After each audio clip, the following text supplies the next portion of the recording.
Baik, dalam surat lamaran pekerjaan pada intinya kita harus memberikan informasi, tapi tidak sedetail CV ataupun resume.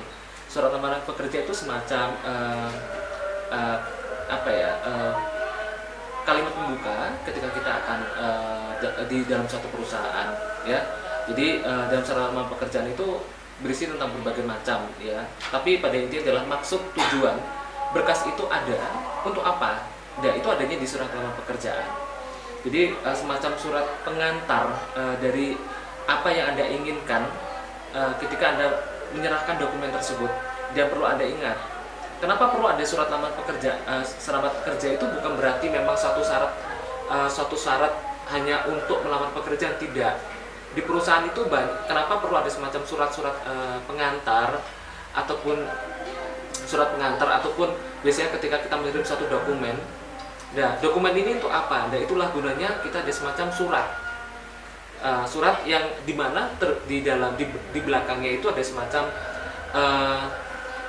lampiran-lampiran dokumen-dokumen yang memang ditujukan untuk keperluan tertentu. Nah, untuk mengetahui keperluan tertentu itu ya kita lihatnya dari surat lamaran, ya, surat pengantar. Nah, surat pengantar itu bentuknya macam-macam, ya, intinya. Nah, kenapa perlu dibutuhkan surat lamaran? Ya memang tujuan kita adalah melamar, seperti itu. Ingat ya, ini harus ada surat pengantar. Jangan hanya menyertakan hanya kurikulum vitae, resume ataupun dengan berbagai macam data-data lampiran. Tapi harus ingat, kita mengirim dokumen itu, lampiran tersebut gunanya untuk apa? Ya adalah melamar pekerjaan. Otomatis surat pengantarnya adalah surat lamaran pekerjaan. Baik. Poin-poin dalam surat lamaran pekerjaan itu sih pada intinya harus singkat, jelas, dan to the point. Tidak usah bertele-tele dan kalimatnya. Ada tempat dan tanggal surat penulisan. Ingat, ini sering terjadi ketika Anda menggunakan MS Word dalam membuat surat. Itu tanggalnya sering kalian lupa untuk mengganti. Sebisa mungkin tempat ataupun tanggal, terutama tanggal ini, Anda harus bisa update sesuai tanggal terakhir di mana kapan Anda membuat tulisan surat lamaran pekerjaan tersebut, ya. Jangan yang sifatnya masih lama, Anda copy paste, Anda fotokopi, Anda kelupaan, jangan lakukan itu, ya. Terus ada siapa perwakilan dari organisasi atau perusahaan tersebut yang Anda tuju, ya. Berikan jabatan, gelar dari orang tersebut, nama lengkap, dan tidak boleh ada yang salah, ya.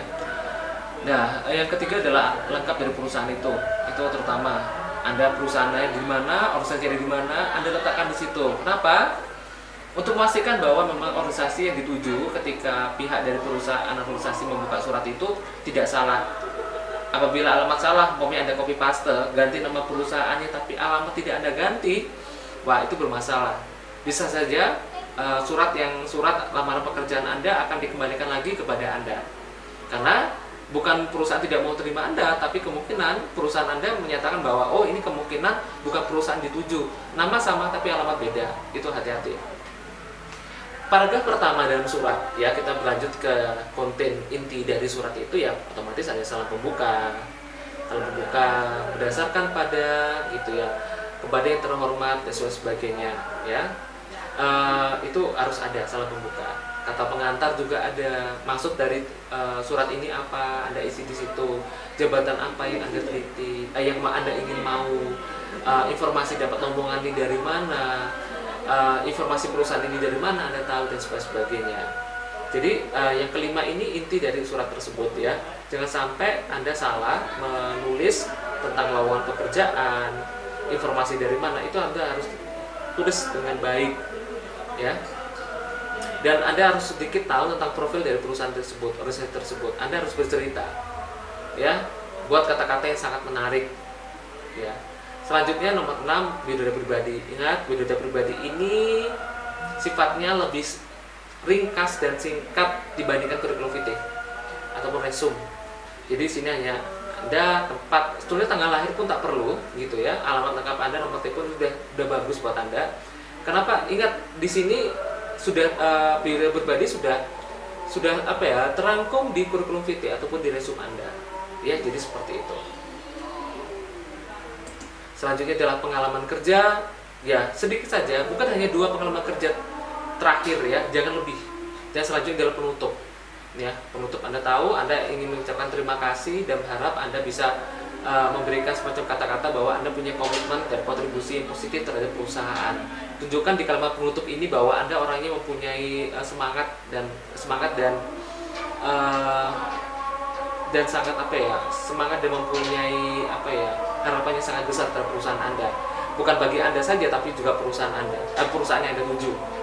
Nah, biasanya dalam surat itu ada semacam lampiran-lampiran dan Anda harus memasukkannya. Ya, biasanya paling banyak adalah pas foto, fotokopi KTP, daftar riwayat hidup, ini adalah kurikulum vitae, ijazah terakhir, dan sertifikat. Ingat, sertifikat yang terakhir yang berhubungan dengan pekerjaan atau posisi yang Anda tuju. Jangan sertifikat yang lain yang tidak ada hubungannya. Ya. Yang terakhir adalah hormat saya, tanda tangan. Baik, itu.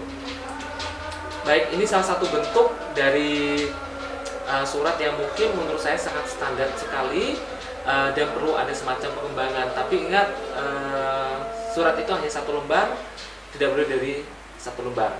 Jadi, tapi kalau dalam contoh yang sudah saya berikan, sifatnya ya menurut saya sudah sangat mewakili dari surat lamaran pekerjaan yang lainnya. Nanti Anda bisa modifikasi, cari berbagai macam informasi tentang pembuatan surat lamaran kerjaan dan kurikulum vitae di beberapa media. Dan saya berharap kalian bisa belajar dari apa yang sudah kita diskusikan pada sesi ini, dan Anda bisa membuat sesuatu yang terbaik buat masa depan Anda. Terima kasih atas waktu yang sudah diberikan. Selamat siang semuanya. Wassalamualaikum warahmatullahi wabarakatuh.